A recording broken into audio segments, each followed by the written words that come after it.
Good morning बच्चों, मैं अभिषेक मिश्र PGT chemistry एक बार फिर से उपस्थित हूँ 10th क्लास के लिए।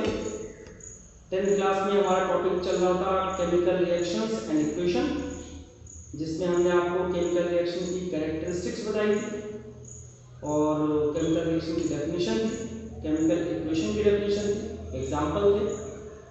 बैलेंस केमिकल इक्वेशन क्या होता है, इम्बैलेंस क्या होता है, अनबैलेंस केमिकल इक्वेशन क्या होता है और उन दोनों में क्या डिफरेंस है, किसी केमिकल इक्वेशन को बैलेंस करना क्यों जरूरी है, ये सब बातें हम डिस्कस कर चुके हैं। तो आज का जो हमारा मेन टॉपिक है types of chemical reaction. Chemical reaction कितने तरह के हैं, ये भी आसान टॉपिक है, अगर आप समझेंगे तो हमारी लाइफ के एग्जांपल देकर मैं आपको बता दूंगा कि केमिकल रिएक्शन कितने तरह के होते हैं और कैसे याद किया जाता है। बिल्कुल भी मुश्किल नहीं है, हम देखते हैं आज।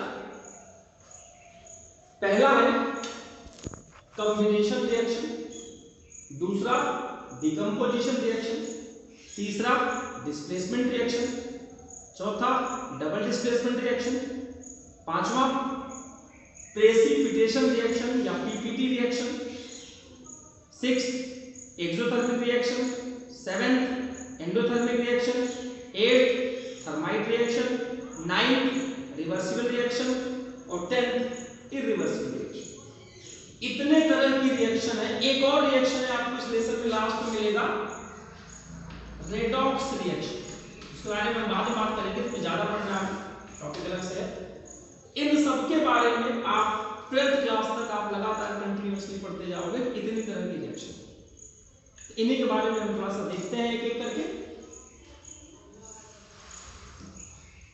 जब हम किसी केमिकल रिएक्शन की बात करते हैं तो जो स्पीसीज लेफ्ट में लिखी होती है उसे हम रिएक्टेंट कहते हैं और जो स्पीसीज राइट में लिखी होती है उसे हम product. Those chemicals which are present left hand side in the chemical equation are called reactants and right hand side are called product. शुरुआत करते हैं हम कॉम्बिनेशन रिएक्शन से। कॉम्बिनेशन रिएक्शन की डेफिनेशन है कि जो रिएक्टेंट होगा मोर देन वन होगा और जो प्रोडक्ट होगा ओनली वन प्रोडक्ट। नाम से आप समझ सकते हैं कंबाइंड, दो से ज्यादा चीजें या एक से ज्यादा चीजें केमिकल जब आपस में मिलते हैं और सिंगल प्रोडक्ट बनाते हैं। So those chemical reactions in which more than one reactants combine to give only one kind of product, then those types of reaction are said to be combination reaction. अब combination की example देखिए हम कैसे देखते हैं। आप 10th class के बच्चे से उम्मीद की जाती है कि इक्वेशन हम पीछे पढ़ा चुके हैं, ये आसान इक्वेशन H2 and O2 जब कंबाइन होता है तो H2O बना।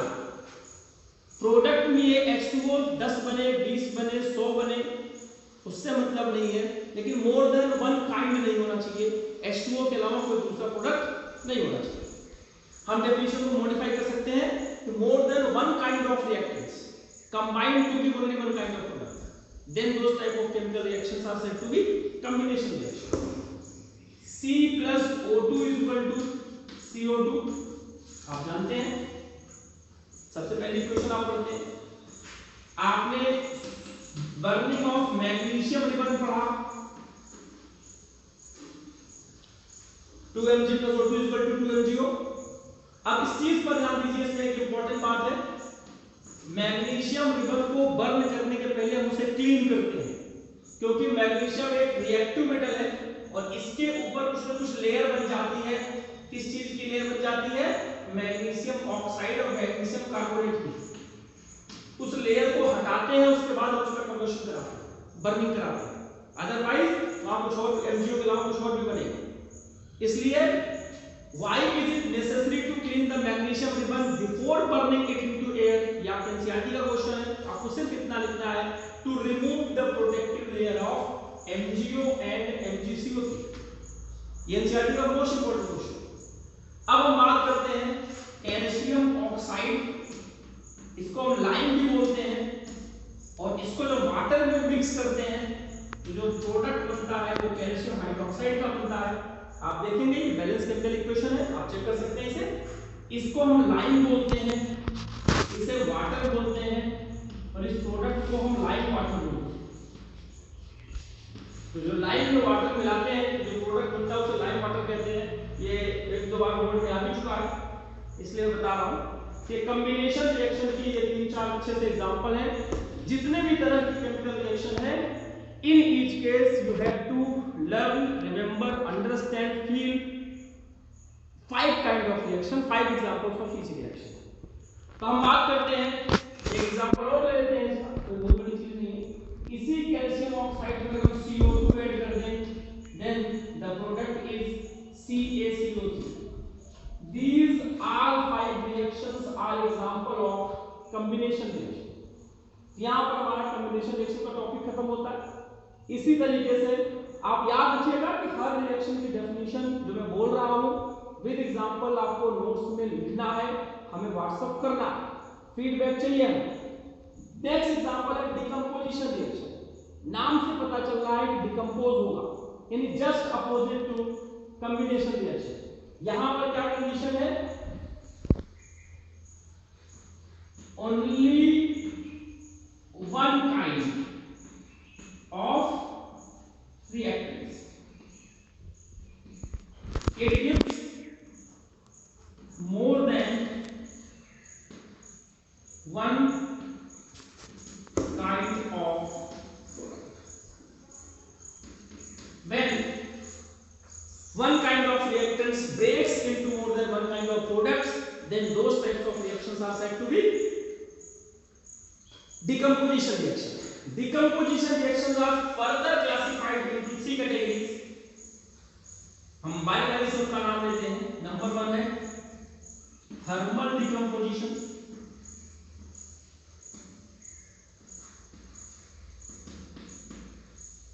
Thermal decomposition. दूसरा नाम है photolytic decomposition.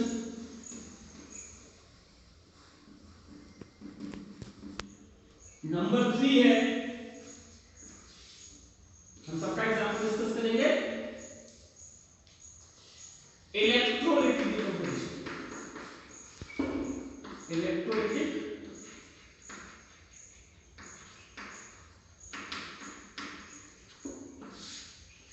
when the decomposition reaction takes place in presence of heat, it is said to be thermal decomposition.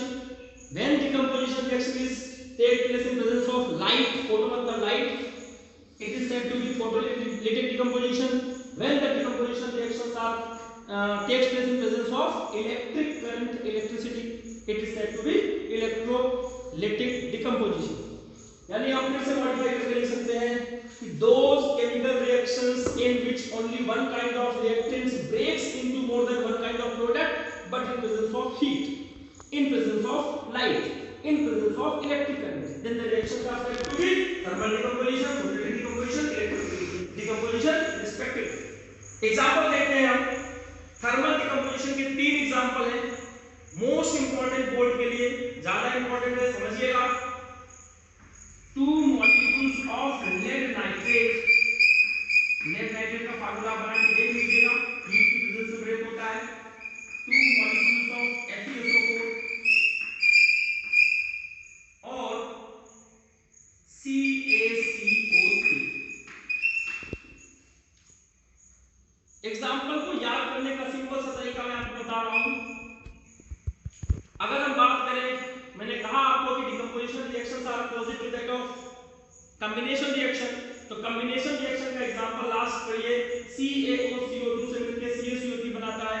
इसका मतलब CaCO3 ब्रेक होगा तो क्या बनेगा? CaO और CO2।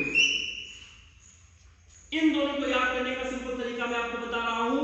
when any compound, any reactants having oxygen undergoes decomposition reaction, तो इसमें से आप ऑक्सीजन को अलग कर लीजिए, बचा कौन कौन सा एलिमेंट उसको लिख दीजिए। इसका ऑक्साइड बनेगा, ऑक्सीजन रिएक्शन करेगी, PbO बनेगा, इसका बनेगा NO2 बनेगा, हमें O2 एक्स्ट्रा मिल जाता है, यहाँ पर बैलेंस करने पर पता लग जाएगा। और जब इसको हम बनाएंगे Fe2O3 बनेगा, Fe अलग कर लीजिए, सल्फर अलग कर लीजिए, ऑक्सीजन दोनों से रिएक्शन करेगी, SO2 बनेगा और SO3 बनेगा। कि कुछ ट्रिक्स है उसे हम याद करने की मैं बता दूंगा आपको। मैंने क्या कहा, इसमें लेड है और नाइट्रोजन है, दोनों के ऑक्साइड बने, ऑक्सीजन अलग से निकली, बैलेंस करने के बाद यहाँ पे 2 मिल जाएगा, यहाँ पे 4 मिल जाएगा। चेक कर लीजिएगा आप इसे। बोर्ड के लिए मोस्ट इंपॉर्टेंट इक्वेशन है, और ये मेरा पर्सनल मानना है कि अगर ये दो रिएक्शन की कोई बच्चा अच्छे से समझ लेता है, मैं मान के चलता हूं कि केमिस्ट्री को बहुत अच्छे से फील करेगा और केमिस्ट्री को याद करने में उसे दिक्कत बिल्कुल भी नहीं होगी। दूसरा देखते हैं इलेक्ट्रोलिटिक डिकम्पोजिशन। फिर से H2O को हमने इलेक्ट्रिसिटी की वजह से ब्रेक कर दिया। This is the sign of resistance. हम यहाँ इलेक्ट्रिक करंट लिखे या इसको लिखे, एक ही मतलब है। और ये जब ब्रेक होगा 2H2O तो 3 एग्जांपल यहाँ हो गए, एक यहाँ हो गया, 2 यहाँ बताएंगे, 4-5 एग्जांपल डिकम्पोजिशन रिएक्शन का हो जाएगा। अब आपको ये समझना है कि इसका 2 मोल जब डिकम्पोज होता है तो H2 का 2 मोल बनता है और O2 का कितना मोल बनता है, 1 मोल। यानी अगर इसका 20 मोल होगा तो इसका भी 20 मोल होगा, इसका कितना होगा, 10 मोल होगा। ध्यान रखिएगा, अगर इसका 10 लेते हैं तो यहाँ पर 10 आएगा, यहाँ पर 5 आएगा। Mole of oxygen is always half to that of mole of hydrogen, क्योंकि बैलेंस केमिकल इक्वेशन में यहाँ 2 आ रहा है और यहाँ नहीं आ रहा है। इसलिए आपकी एक एक्टिविटी है जिसमें एक डायग्राम है, उस डायग्राम में हाइड्रोजन का वॉल्यूम ज्यादा है, ऑक्सीजन का कम है।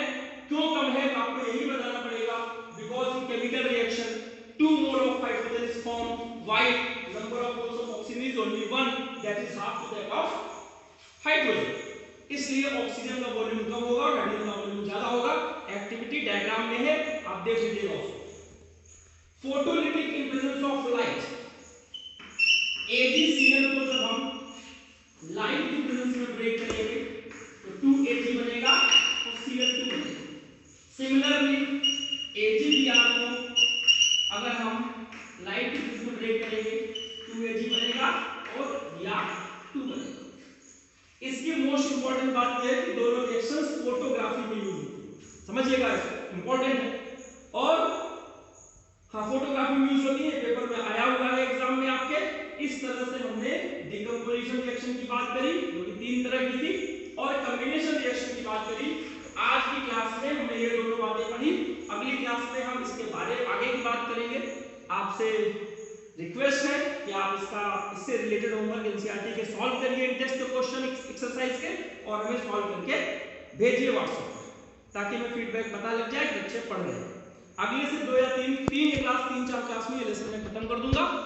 और अंत में सबसे यही कहूंगा कि आप लोग घर पे रहिए, सुरक्षित रहिए, जितना भी आपको टाइम मिल सकता है पढ़ने की कोशिश कीजिए। ई कंटेंट के माध्यम से, यूट्यूब के माध्यम से, जो भी आप कर सकते हो। और कोरोना से बचे रहिए। इस महामारी से जीतना हमारा ज्यादा जरूरी है। पढ़ाई तो होती रहेगी, जिंदा रहेंगे तो पढ़ाई हमेशा होती रहेगी। धन्यवाद।